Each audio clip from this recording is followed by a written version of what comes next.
So, hi guys, andito nga pala ako sa bahay ngayon. Ito lang kaming pasok. Gusto ko sanang ipakita sa inyo ang bahay namin. Ito lang po yun. So, pumunta na nga ako po sa likod para kumuha ng kape. So, ayun, nagkape na nga ako. At pagkatapos kong magkape niyan ay kukuha na rin ako ng makakain. Kasi ako ay gutom na gutom na. Oh my God.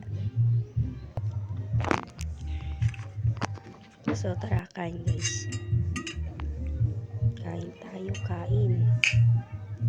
Sardinas nga lang yung ulam ko kasi wala akong pera.